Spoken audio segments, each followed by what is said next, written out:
amongst this group of very successful people, it was very clear that Jimmy is an outlier. He's an outlier because of his mindset, because of his ambition, because of his level of obsession, because of his work ethic, because of his absolute disregard for social norms. So let me just tell you some things that stood out.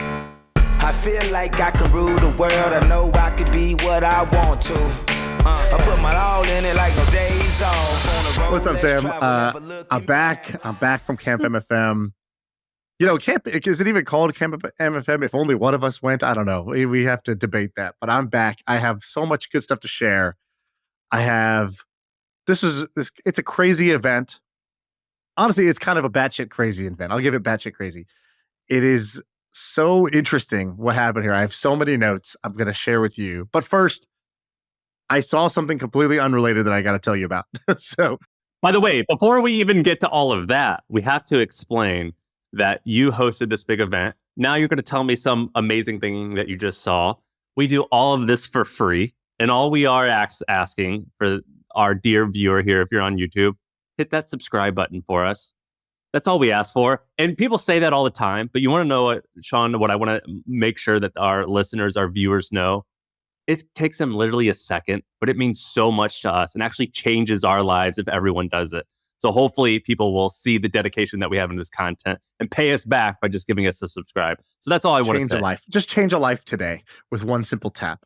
All right. So before I tell you all about Camp MFM, I got to tell you about this amazing evil genius affiliate marketing play that I saw somebody share on Twitter. So I don't know if you saw this. It involves 23andMe. So basically this guy points this out. He goes, check this out. This is the most evil genius thing I've ever seen. And he points out this tweet that a user, her name is Stella, posted. And she says, hey, my friend Elizabeth is looking for an unvaxxed sperm donor. Sam, you're halfway there. She said, I'm looking for somebody who's blue-eyed, white. Which half? Like I'm vaccinated, but now you need to convince me to give my sperm, or yeah, exactly. You're half eligible. All right, so blue-eyed, white, 5'11" or taller, blah blah blah. So it has this set of requirements. Bingo. Bingo. But then there's some things in here that are like a little bit interesting. It makes you raise one eyebrow. So the first one, she says, follows a healthy meat-focused diet. Specific, but okay. Second, no Jewish or African ancestry. Slightly racist, but okay. Then it says, must be natural insemination. She will not do IVF. DM me. Okay, so she doesn't want to do the normal sperm donation process, wants natural insemination. Which means, so a 5'10" white guy who's unvaxxed. So basically anyone who lives in Missouri, she wants to have sex with. Yeah, got it. So You see that first thing. Then she tweets again, says, hey, that last tweet got so much inbound. I just want to add some detail. So she retweets it again, reiterates the criteria, but then she adds some photos of the girl too. She says, as you can see, she is beautiful, pure-blooded European. Ugh. Okay, code word. Intelligent, has a childbearing body, which I've always dreamed of having myself. And your offspring will be raised extremely well. And they post a bunch of pictures of her, and it's like this kind of hot model-looking girl. So this guy points out, he's like, this tweet got like almost 3 million views. And if you DM the person, then they send you a link and they're like, hey, cool, you're interested. Awesome. She would love to have, naturally conceive with you. Random 5'11" white guy who's unvaxxed. You just got to make sure you have you satisfy all the criteria. Take this 23andMe and submit your results, and then that'll say that you're eligible. But it's like an affiliate code for 23andMe. And so probably I say this girl, there's probably no girl. What actually is this fat guy in his basement is tricking tons of guys who are like, maybe I'll impregnate this hot European model. I just got to take this 23andMe. And basically, even if you get paid, the normal 23andMe like referral bonus is $20 per person who does it. So if you just do the math on this funnel, 3 million people see this tweet. Let's say that 0.1% are going to actually go do this. That's 3,000 people that went and did this at minimum. That's $60K in revenue off this tweet. of affiliate revenue. Isn't this crazy? That next week, 23andMe is sitting down. They're like at their marketing. They're in their marketing meeting, and they're like, "All right, we have to let's look at the data and see who our target demographic is." Wow, apparently this marketing company just told us they did some research. Our new users love jorts. Should we have a bunch of white guys named Todd who wear jean shorts in our commercials? Is that our new target demographic? They just everything's skewed now where they're just all this one type of person. Totally.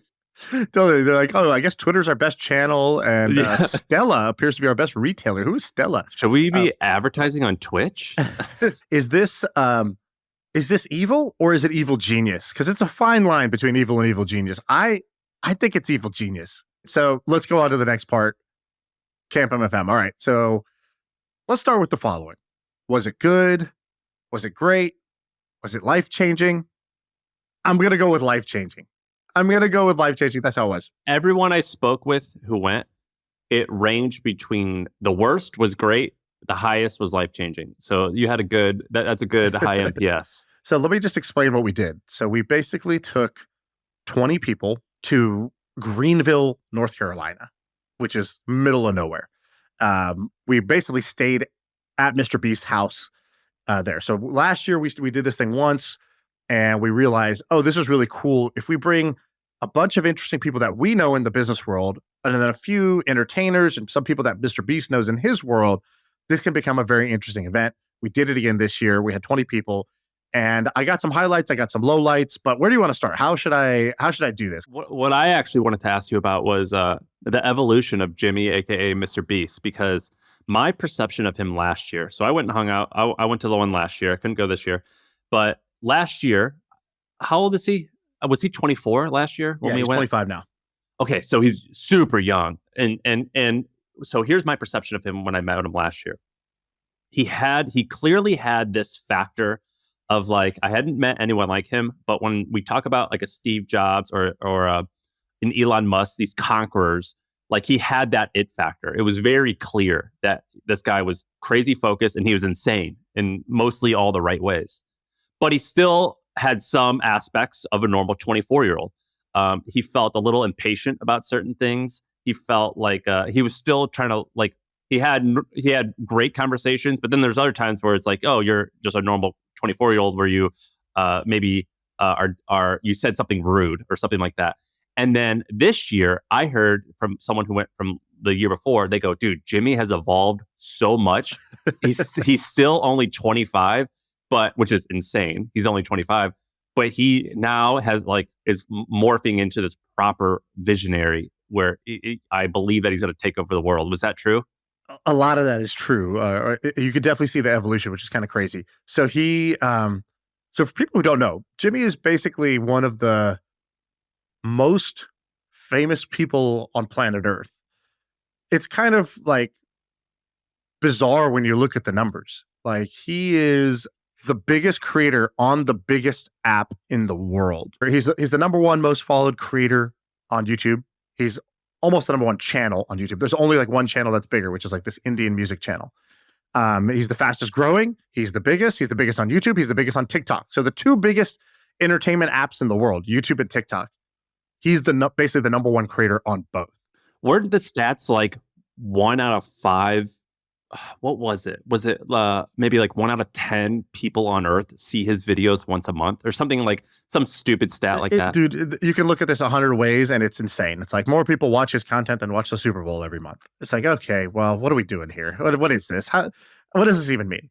I think his average video gets 80 million views, unique views. It's hard to even fathom that. And then you go outside with him and, wherever you are, it's a Michael Jackson level of fame, right? So was it really? I mean, we didn't go anywhere last year, but you guys we went basically didn't go anywhere this year, but you could still see it. It still happens. So kind of insane. So that's the first thing. It's just hard to even wrap your head around that level of fame and success at this age. He's running $1 billion company, so his company is worth well over $1 billion, which is the combination of his channel. Is he running it? Yeah, it's him. It's his. The whole ship is him, right? But does he have a CEO, or is he also the CEO? He has a CEO, but the CEO reports to him. He's the owner. Wow. Right. Okay. So the owner is number one. Okay, so he's got basically what changed from last year? Let's start with that. First, the guy lost 30 pounds. So after last year's camp, he watched the video of himself playing basketball. It was like, oh my God, I'm so slow and out of shape. F this. And you could see that, like, the type of person who can become the number one creator on YouTube, by obsessing and focusing for 10 years, guess what? That guy can transform his body in a year too, right? So he's like on an extreme like bodybuilder workout program. He's got like his bodybuilder meals. He's got his trainer who follows him around. And they built a gym right outside of his studio that we went and hung out in. It's like, this is where he works out every day. He's big. He's like, I only have 3 goals this year. Grow the channel, get big, and sell chocolate. Those are the 3 things he's doing. And like, that's another interesting thing. Last year when we talked to him, I don't know, you didn't go to his studio last year, but we did. And he had like 10 things he was doing. It was like, oh, I want to, do this mobile gaming thing. And then I'm doing this over here. I'm doing this. And because why not? He could do any of those things, right? Like you and me find it hard to say no to opportunities. He has texted Ben 100 times more. Ben was, so every night, me and Ben, so Ben Levy, he is my business partner. He helped organize the whole event. But during the event, we're basically not talking because we're just working different parts of the room. And, me and Ben talk 24/7 anyway, so we don't need to talk at this event. But at the end of the night, he would text me like, yo, like, all right, brain dump. Like we would just text random words. We don't even explain them to each other. It's like, we'll talk about this later. Here's some takeaways. Here's some insights. Here's some learnings. Here's some ways we could help somebody in this room, like whatever. And one of the things I texted him, I go, it's embarrassing, man. Jimmy has literally at least 1,000 times more opportunities than us. Like this podcast creates a lot of opportunities and, where we are in the tech world, it creates some opportunities, but he literally has at least 1,000x more opportunities. And he does less. He says yes to less stuff than we have. Like we're doing 4 things, he's doing 2. And like, that's insane. Like that just shows like how poorly we are staying focused and committed to what actually matters and being smart about saying yes and no to things. I said, if this guy could say no to literally 1,000 or maybe 10,000 better opportunities than what we're saying no to, like that's something to learn from. So, okay, what changed? He lost a bunch of weight. His channel has basically like doubled in the last year that we talked to him. He's like added like, I don't know, 100 million more subscribers. His chocolate business has taken off. So I really underestimated this chocolate business, Feastables, when I had a chance to invest in this thing, like at the earlier rounds. And I was like, chocolate company, like that's, I don't know, why chocolate? Like, I get it. Your audience is young, but like chocolate's kind of like low priced. It's like, yeah.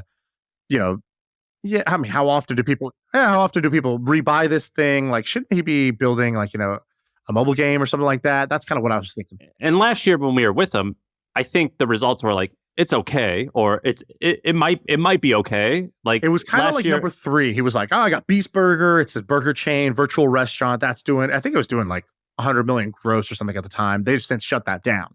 And then, or he like doesn't work on that anymore. They had like a couple of things in the pipe. They had this like translation service thing for like YouTubers, whatever. They had all this stuff. Chocolate was like number 3 maybe last year. And now it's like every day I wake up and think, how do I sell more chocolate? Right? Like, it's like that level of like hyper obsession and, going to do hundreds of millions in chocolate sales this year with a clear path to how this could become like, he's like, basically it's like, there's 5 chocolate companies that matter. They're valued in the billions up to, $30 billion. We are eating share like crazy. These guys can't touch us when it comes to marketing. And so, we are just blowing through the like retail doors, basically. It's like, yeah, like get into Walmart. Walmart is the main thing. And guess what? I can drive more people to Walmart than these guys can. And so he has just like really blown that business up, which is pretty impressive. Now it's pretty obvious that that's going to be a $1 billion plus business. I would bet that he's going to sell that chocolate brand for $6 billion.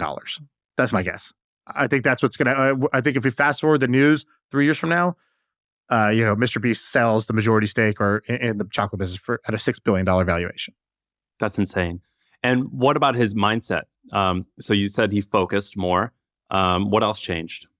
Well, so Joe Rogan has this thing he says about David Goggins where he goes, he's uncommon amongst uncommon men.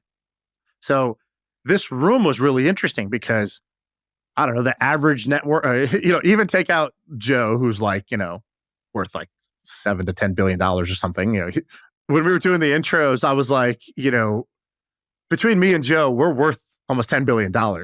It's just all Joe. So basically, even if you take him out of it, this is a room of very, very successful people. Average was probably like, I don't know, $100 million net worth or something like that.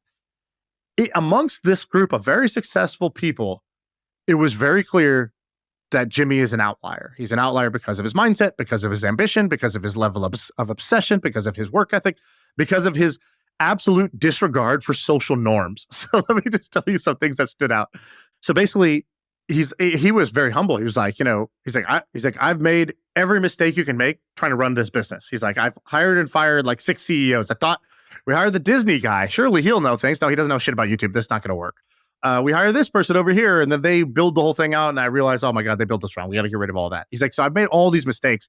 He's like, so I want to learn from you guys because I'm only 25. I've only been doing this for a couple of years now. You guys might have been doing this for 20 more years than me, right? Like there's people in the room who are 50 years old, right? So it's like, it's a different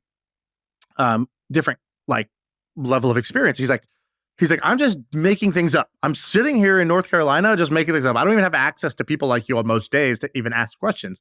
So he'd be like, so I'll tell you some examples. So he's like, we were like, so what worked for you? How have you scaled this thing up? He goes, oh, I just create clones.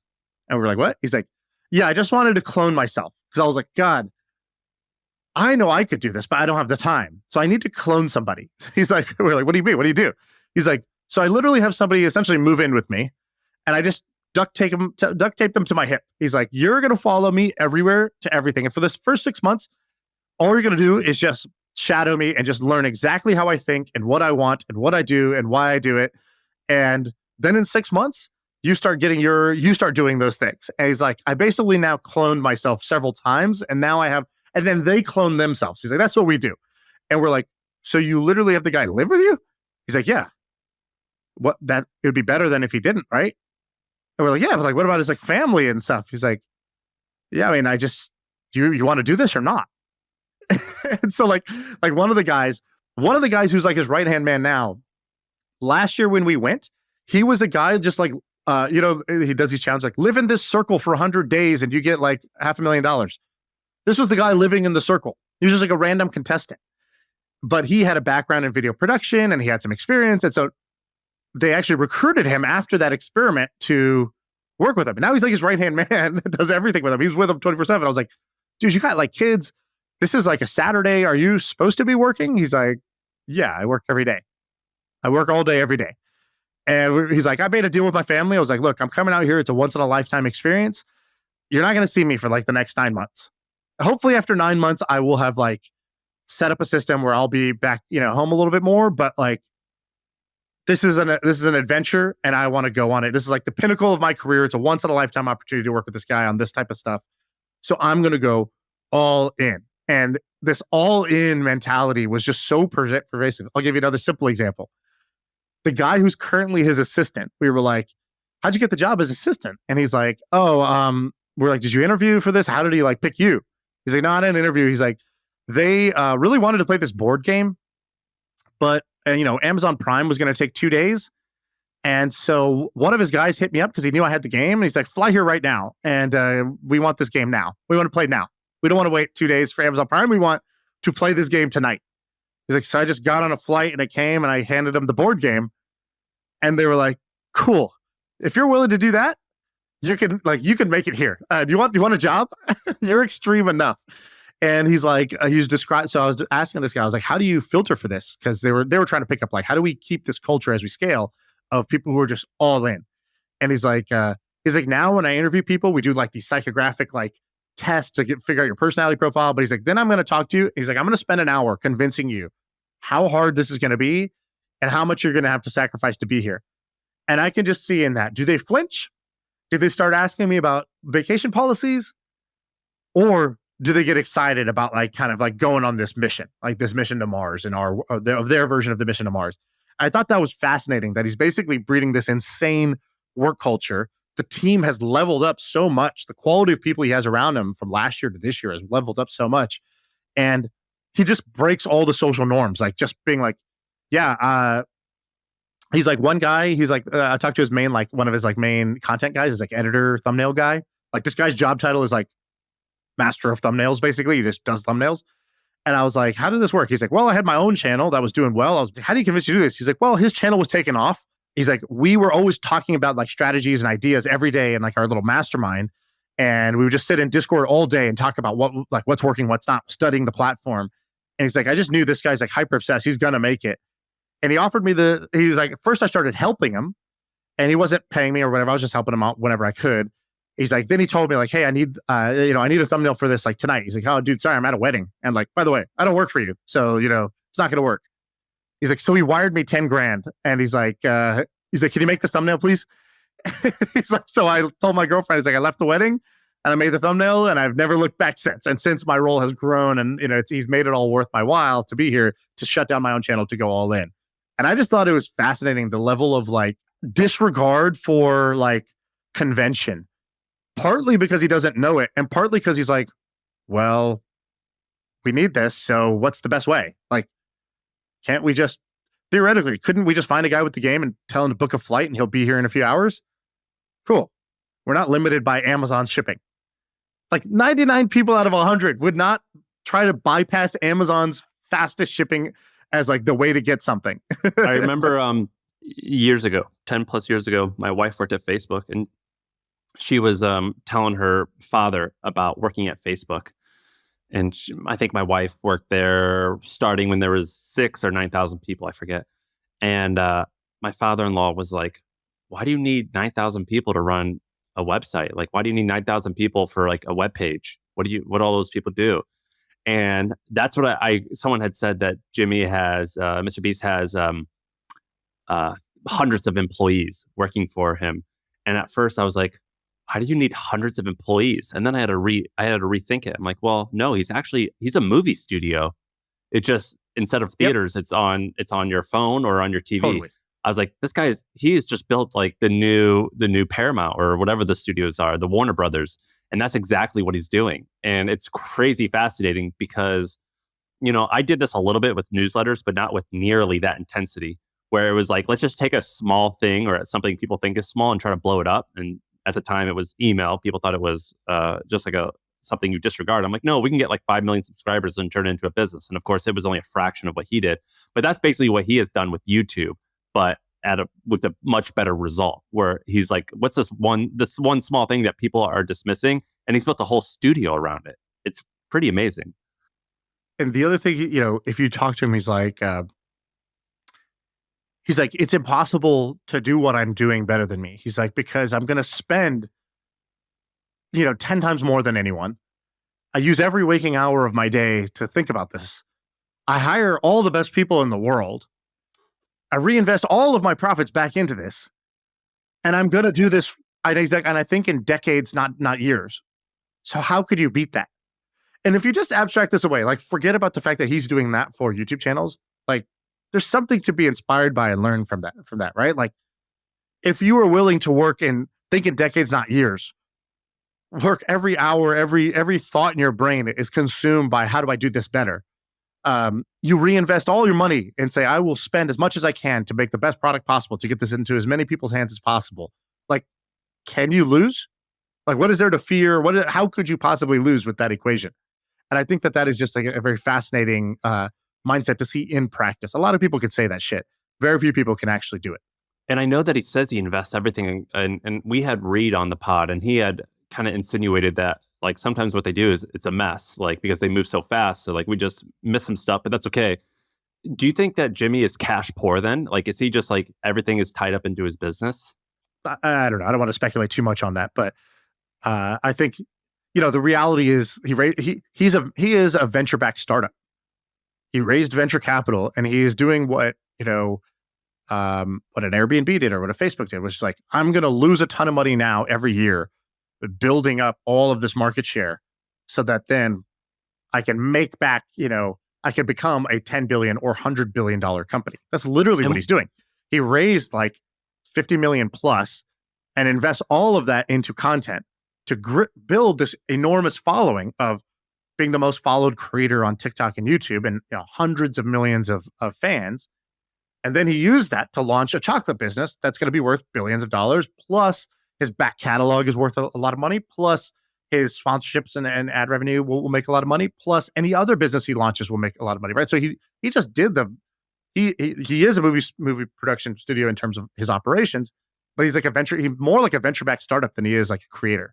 Can you talk? So when I hear about the way that he lives, I'm definitely inspired, but I'm only inspired because I'm not going to change the way I do things so much like him, because that's just not my personality. And I don't think that's what I enjoy, is to be that all in of like, I'm more well balanced, which means I'm going to be less successful, and I'm okay with that.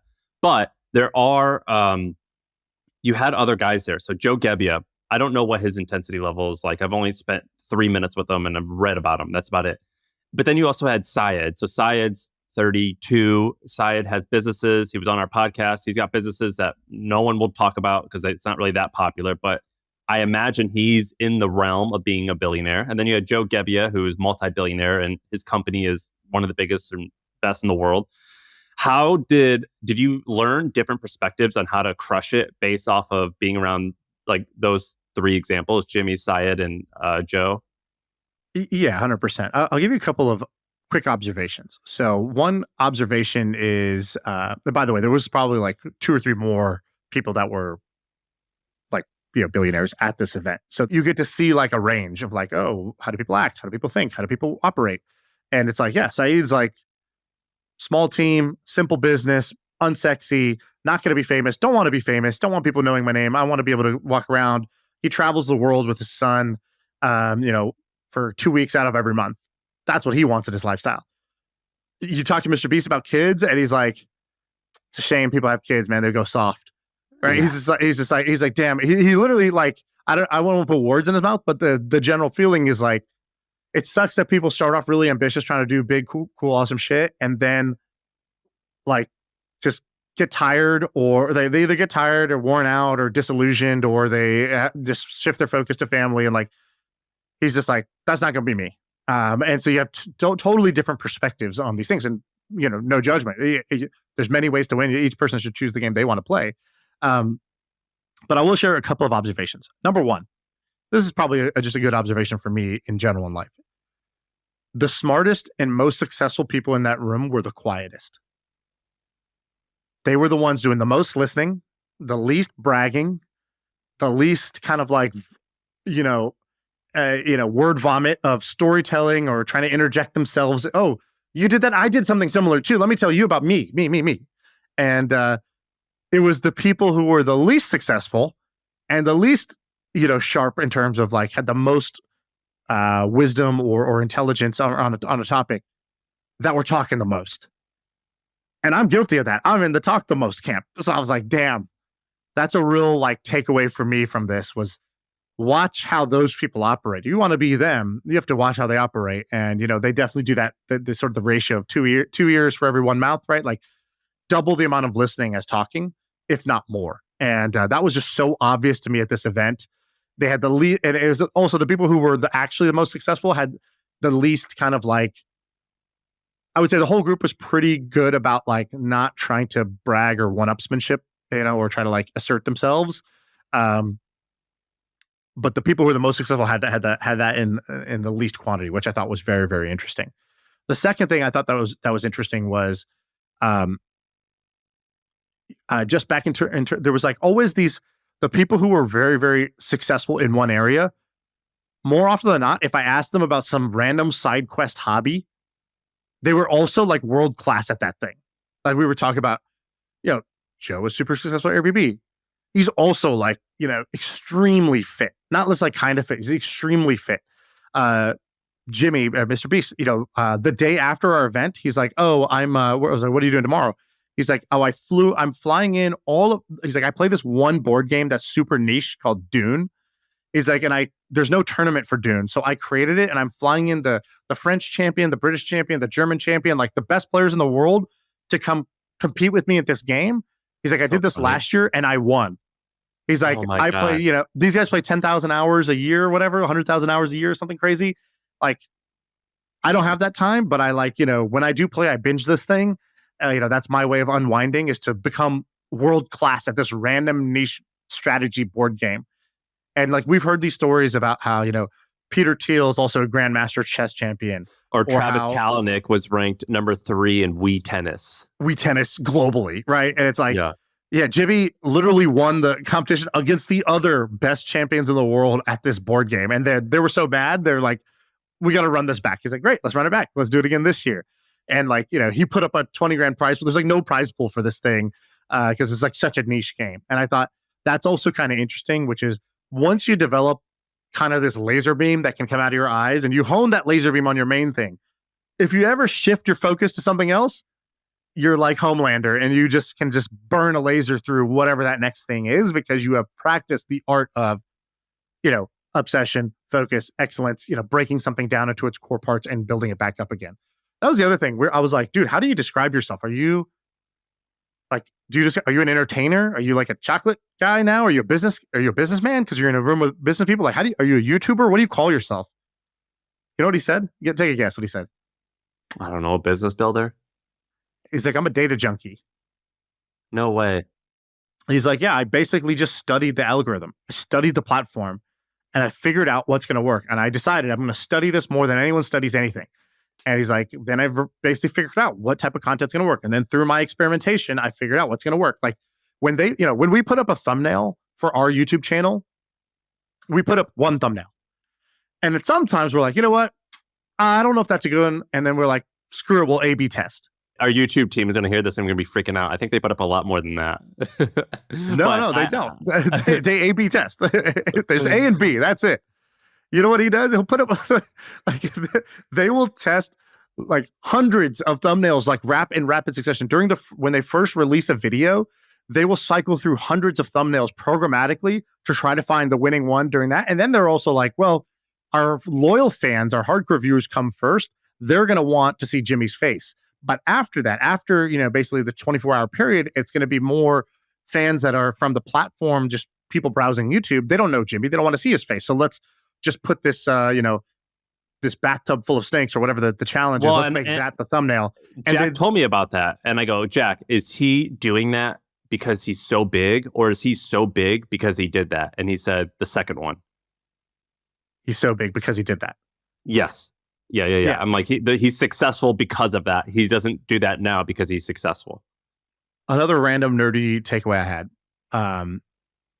But actually, I'll just leave it as this last one. So the random nerdy takeaway, he is making the biggest, he is attacking the biggest TAM on YouTube. So like TAM is this idea of total addressable market.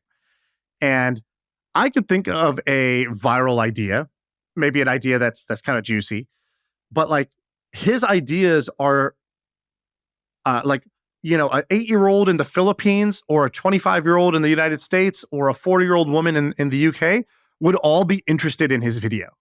Why? Because his video is it's a video you don't even need words to explain. You could literally just with the thumbnail or like a hieroglyphic explain this. It's like, man trapped in room 100 days. All right, I'm interested. What is that? Right? Or like, two people, first to leave the circle loses. It's like, okay, I get it. And $1 million, first to leave the circle loses. Or he'll do a video that's like $1 million if this FBI agent can catch me. Right? It's just like very, very simple premises that appeal to a really, really broad amount of people.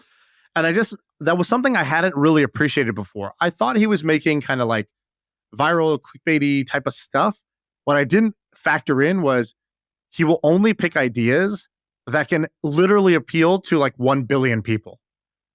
And that's just different than what most people do on the platform. Most people don't, like our channel, for example, the stuff we talk about, it's not meant to do that. It's meant to appeal to a narrow niche of people in a deep way. He plays a different game, appeal to the entire world in a small way. What did you think of hanging out with like guys like Jack Smith and Val? That was the first. So we had Val, or I had, one day you weren't here, so I had Val on the pod. Val's a guy who has like 4 different companies with like 3 or 2 of them in the $100 million a year range. What did you think of hanging out with a guy like Val? He's cool, right? Everybody had interesting things to share. Can I tell you the lowlights? Because I don't want to just say all the good things. Can I tell you the bad things? Yeah. The worst thing was not getting to invite everyone. So we only invited 20 people this year. We invited less people than last year because last year was kind of a lot to manage. Like we had like almost 30 people last year. This year we targeted 15. So we tried to cut it in half.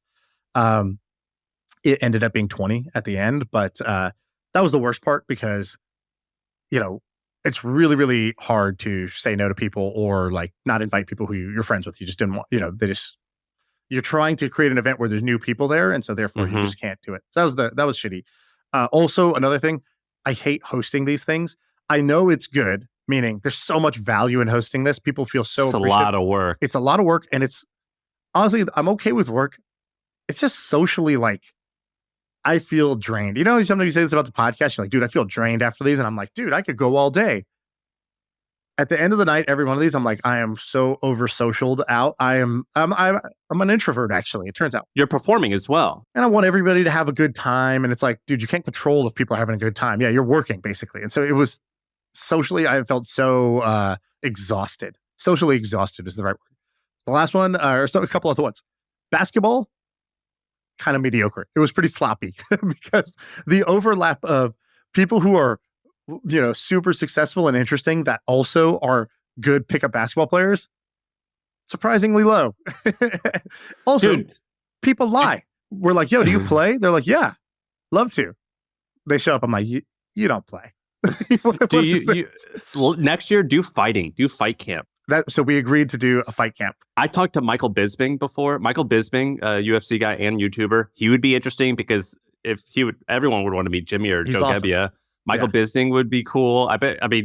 You know, some UFC guys have listened to us and DM'd us. That would be fun. This is what I want to do. I want to take any of like kind of the hobbies and then basically integrate them. So right, rather than like work-life balance where it's like, there's the things I like to do and then there's work. And then they're separate. They're always trading off time against each other. No. Integrate them. And so take something I love to do, which would be like, you know, like boxing or sparring in some way or basketball, and integrate it with like, you know, a networking event basically. And you lost. So last year was crazy because this is when I saw that Jimmy was insane. We were all just hanging out in this basketball court and he like didn't even make an ordeal of it. He just goes, hey, Shaan, if you can make this half court shot, I'll give you $10,000. And he didn't even say, like, if you don't make it, I get this, or you only have 3 shots to make it. Like, there was no, I was like, what the fuck, Jimmy, why would you make this bet? And he was just insane. And he did it. And you did it in like number 5 or 3 or something. And he gave you 10 grand. And I heard this year you lost 10 grand doing the same thing with someone. Another low light. I lost the half court shot this year. I lost 10 grand to Joe. And it's one thing to lose $10,000. It's another thing to lose $10,000 to a multi-billionaire because I was like, oh damn, it has a little extra kick to it. It's so yeah, you paid for 15 minutes fly time on his jet. Yeah, exactly. And actually because we lost the game, we had to go and do the like ice plunge in the like freezing cold lake thing. So that was also, you know, part of the penalty of losing the final championship game. So that kind of sucked. So those are some of the low lights. Someone who mentioned to me, they didn't say that you guys discussed this, but I assumed because he kept bringing it up about Prime. And so this is pretty mind-boggling. So the MrBeast stuff is mind-boggling that he has a chocolate company that makes hundreds of millions of dollars. I looked up Prime. So Prime was started by Logan Paul and KSI. Publicly, they said that the business in the second year of business did $1.2 billion in revenue. And I imagine that Prime must have come up in your conversations. And someone said that the 2 guys who founded it alongside Logan and KSI were like young kids, almost like they implied like they were nobodies, like they had no business in getting into this industry. And it has just crushed it. And I guess my mind is like $1 billion in sales, that's worth, if you're Prime, that's worth like a really high multiple because of how fast it's growing. That's worth billions of dollars. So you basically have created billions and billions of dollars in value off of a creator. It's mind-boggling. Did you learn anything interesting about Prime? Yeah. So I think some of that's accurate and some of it's not. So they did do over $1 billion, by 1.3, 1.5 billion. And what's kind of like its first full year, you know, it launched in 2022. So the 2023 numbers are the first full year of you know, full calendar year of business. So that's bonkers, right? Obviously, that's bonkers. No, what business does over $1 billion in revenue in its first year? That's pretty crazy. They're not kids. So I think they're in their 20s, but they're not kids. They are also not like never done this before. Remember we talked about those like status signals of like the green flags of when you're young, right? Video game player, hacker of popular thing. Another one, running your own Minecraft servers. That's another one. One other one is sneaker flipper. So these guys were sneaker flippers. That's how they kind of like, that was their road into business, was selling, sneakers. Then they created this kind of like, they did a couple things, but then they ended up creating something called Alani Nu, which I don't know if you heard about this, but it's like kind of this like posh drink that like, it was started with this Instagram creator. She's not anywhere near the level of like a Logan Paul or whatever. But they started this thing. They've done partnerships with Kim Kardashian and others. Like they made Kim Aid, like the Kim Kardashian flavor thing. Alani Nu, they did before Prime. It's like an energy drink and a pre-workout supplement, Yeah, right? but it's like for women and it's like high end. It's like the, Equinox or whatever. Got it. And it's, Alani Nu does over $100 million of profit per year. So that itself is a almost $1 billion revenue generating thing. So that itself is probably a multi-billion dollar company that they built before Prime per year. So these guys did that. They have this holdco called Congo Brands. They don't want people to know about them. You go to LinkedIn, great picture. You go to Congo Brands, not much story. If anybody asks who owns Prime, they say Logan Paul and KSI. In reality, these guys own 60% of that company, right? Logan and KSI own, the sort of like 30 to 40% of that company. And so that brand Prime is going to be, my guess is that ends up being like a $20 billion brand. That's crazy. Insane. That is insane. And that is going to make Logan Paul a multi-billionaire off of Prime. So, Celsius, that energy drink? Yeah. Celsius just sold 8% to Pepsi for $550 million. So Celsius is valued at $6 billion. Prime is bigger than Celsius. It's going to be bigger than Celsius, or it already is bigger than Celsius. And so what an insane story. And that guy, Trey, MrBeast, Jimmy, he was like, I call him like, he's like, I call that guy every day. He's like, that guy is so helpful to me with Feastables. He's like, I'm calling that guy all the time. He is so smart. He's like, he is so smart, so much smarter than everybody else in this space. It's insane. And he's like, I am just getting so much learning from that guy. And he's like, that's why I like to meet people that I can learn from, because I've seen how much fat, he's like, same thing for me. He's like, if you took my channel away, I could rebuild right back to where I am in 3 years. He's like, that's how Trey is with CPG. And he's like, I'm just trying to find who that person is for all the different fields. He's like, I want to meet them. Yeah, what's crazy is if you Google Trey, like his name, like you barely get anything. There's no interviews. I've tried hard to find, some of him on YouTube or an interview with him. Nothing. That's insane. Last question. All right, so you did this thing. You know what we call that? Lasagna. I know it. Tell them why we call it lasagna, Sam. What is it? You move in silence. Real like G's move in silence like lasagna. All right, so you did this thing. At worst, it was fun. At best, it was life-changing. If it is life-changing, how are you going to change? Laser focus, my friend. In fact, during the thing... you should have just listened to me 4 years ago. Should have listened to you then, but the thing is, you don't really have the same level of inspiration and motivation that MrBeast has. This is true, and I'm not nearly as successful as them. If I had a few zeros behind my bank account or my Instagram account, maybe you would have listened. But it just sucks you couldn't have listened then. It's laser focus on content specifically, because one realization, you got to know who you are and you got to know what you're into. For me, I think I'm probably like a B+ entrepreneur, but I think I could be A+ in the content game. I think it would be impossible really for me to be A+ as an entrepreneur. I don't think it's not where I'm naturally as talented. Plus I don't enjoy it enough to go that hard as you would want to be at that top tier. But I do feel that way about making content. And so that's what I'm going to do. I'm going to try to build the largest content brand or audience around entrepreneurship. So around people who are into the same shit we're into, right? MFM has been awesome. And it's like it's kind of shown that can be true, but it's never been something I'm laser focused on. And I also don't think podcast is the right vehicle to do that. So I'm going to do it off of podcasting, because podcasting is not viral, which is like what you want is to be able to spread your gospel to as many people as possible. The problem with podcasting is like bottom of funnel. It's like where people, form a deep relationship.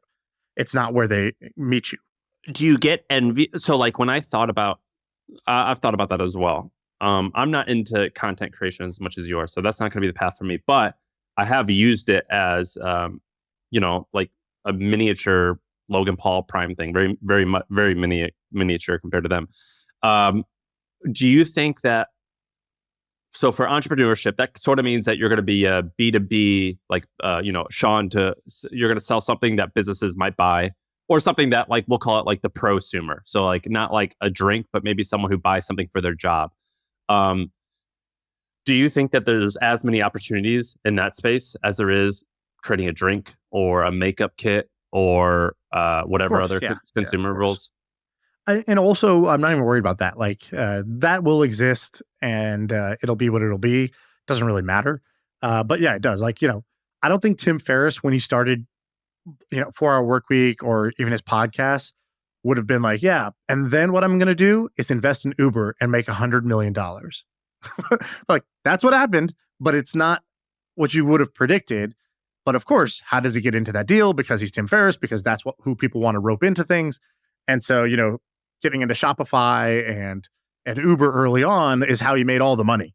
You couldn't really connect those dots at the beginning, right? It's only something that later, after the fact, you could see how that all connected together.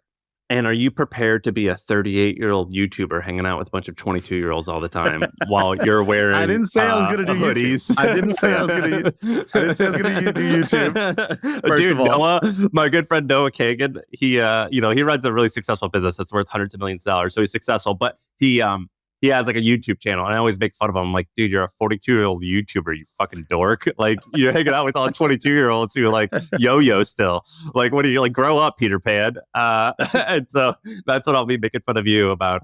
So you could go and like do all those. Dude, you and I had to do a photo shoot recently because MFM, they wanted to upload the title or the picture.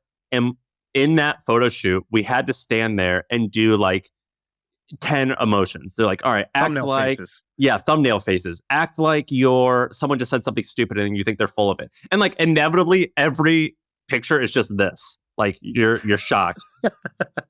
And like we had to do these things. First of all, I hated that. It was horrible. Dude, there was one where you had your hand like this, like you were going to smack someone. Yeah, they were like, you're angry. And then I did a bitch slap hand thing. And I was like, was that good? I was like, what are you doing? Yeah. And then they had to like, I just had to hold up 5, 4, 3 so they could like use my hands for different numbers. I hated that. I hated doing that. So we're going to be seeing that. But I can't, like, that's just not my DNA. But that's going to be you now. Congratulations. It's hard for me to be a little bitch, but I hope you enjoy it. Yeah. No, it was just like, a lot of the YouTubers, and this is a good thing. They're actors, they're performers, they're entertainers. We sort of started this like cool hanging out. When we go to places and people are like, "Oh my gosh, Shaan, I need your autograph. Oh, can I take a picture?" I'll be like, "And this is Sam." And then I'll introduce you too. Okay, so don't worry. Well, it's just great. Well, you have a little bit more of that acting DNA, but they like you like performing a little bit, but these guys are like hard. They're YouTube. I mean, YouTubers are actors, and so it's yeah. But you keep saying YouTube. I didn't say I'm going to do YouTube necessarily. I know you didn't say that, but I'm still going to make fun of you for doing that. Don't let reality get in the way of what I'm going to mock you for. Can I tell you? Okay, so one of the things we did at this camp, by the way, is I'm not going to tell you what was in it, but I'll tell you what we did. So last year, I was too afraid to like structure it. Meaning last year I was like, yeah, we're just going to hang. It's going to be cool. It's going to be casual. It's going to be great. It's going to be awesome. Just hanging. No problem. Just super cool. Because I was like, I don't want to be the second grade teacher. Be like, all right, everybody sit down.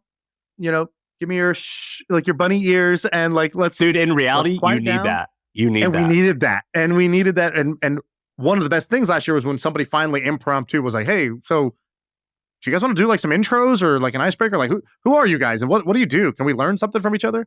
So this year I arranged it where I was like, all right, we're going to do these things called tiny talks that I was like, at night, we're going to have people do kind of like a flash, 5 to 10 minute talk on their thing. Because everybody in this room is world-class at something. Otherwise you wouldn't be in this room. So tell us what you're world-class at and how you do it so that we can kind of learn from it. So it was like, MrBeast does his YouTube masterclass. He's like, here's my channel. Here's the analytics. He's like, just logs in. He's screen sharing. He's like, so here's how we think about this. Here's what I did. Here's what worked. Here's what didn't work. Here's this trick we do on our thumbnails that makes this work better. I mean, like, you couldn't pay for this, right? So he did that. Joe Gebbia did one on his first startup before Airbnb and kind of like the lessons he learned there. Read the title and only give a 1-sentence summary of the takeaway that you had. How I went from 0 to 1.3 billion in real estate in 10 years. The 1-sentence summary is, this guy has an unfair advantage that lets him play the game differently, and I should just give him my money to invest. And that's what I'm doing. Okay. So yeah, unfair advantages do exist. And when you have them, just push your chips into the table. All right, next one. Why I bought 23 gas stations, and was it a good idea? So last year at the camp, somebody shared about how they owned 10 gas stations or something. So one of the guys went and bought 23 gas stations after that. And funny story. And actually, it probably was a good idea for him because he had sold his business and he needed something that would give him a lot of depreciation in year one, a lot of bonus depreciation, and gas stations do that. So in that sense, it was a smart move. But now he holds all these assets that it's going to have to figure out if they were the right thing in the long term. I think there's a different thing. Another guy did a presentation on why venture capital mostly sucks and why people play the game totally wrong. And he is a VC. So I thought that was a great talk. At the end of it, he did this thing called the Mount Rushmore of death that I thought was interesting. He's like, we were like, dude, how did you even think of investing in this one company that took off? It sold for like $3 billion. And he goes, well, he's like, I first was taking like 1,000 meetings a year, like most VCs do. And they're just like, it's so inundated with data that they actually lose the way to think. So then I stepped back and I was like, okay, I'm not going to do just like constant inbound meetings, just worried about missing the next big thing. Instead, I'm going to figure out where would the next big thing live, and I'm going to go find it. So he did this thing called the Mount Rushmore of death, which is like, these 4 things cause death more than anything else combined, right? Like these make up 80% of all the reasons for death. Peter Attia calls these the 4 horsemen, but this guy did Mount Rushmore. And it's like heart disease, diabetes, cancer, and dementia. And like dementia, Alzheimer's. So like neurocognitive degeneration. And he's like, so then I just went and looked for what's the best company in biotech that attacks one of those 4 in a way that I think is plausible to work. And then he ended up finding a big winner in that space. So I thought that was kind of interesting. Another guy, he goes, my talk's about the 3 Ds of buying businesses: death, divorce, and distressed. He's like, the best opportunities come if you can buy a business from somebody who died and the kids don't want to inherit the business, from somebody who's going through a divorce and they have to, sell their business, or distressed, somebody took on too much risk and you can basically go buy it for less than the intrinsic value of the business. And so one guy there, he had bought a business. He was looking at buying this business. He would have had to pay like, $15-20 million for it on top of the inventory that they had. And instead, he ended up now he owns the business for the cost of the inventory that they own. Like, he's like, literally, like, I just paid for the inventory and I now own the whole business. And he's like, and that was one of my suppliers, so it cut my COGS in half. So it's just like these great, what does a great deal look like? And you really start to learn, what does a great deal look like? So those talks I thought were badass. All right, let's wrap up. And let me make one suggestion. Don't turn this into a business. This is perfect as it is. Don't fuck Turn this what up. into a business? Camp MFM. This is awesome. Yeah, of course not. This is perfect. Don't fuck this up. Number 2, do it again. And number 3, keep it at whatever size, 20. I would be bad at picking because I would want everyone to come. That is so stressful. But hopefully you don't ruin this because this is definitely a gem. When we made the list of people we would want to come, the list was 142.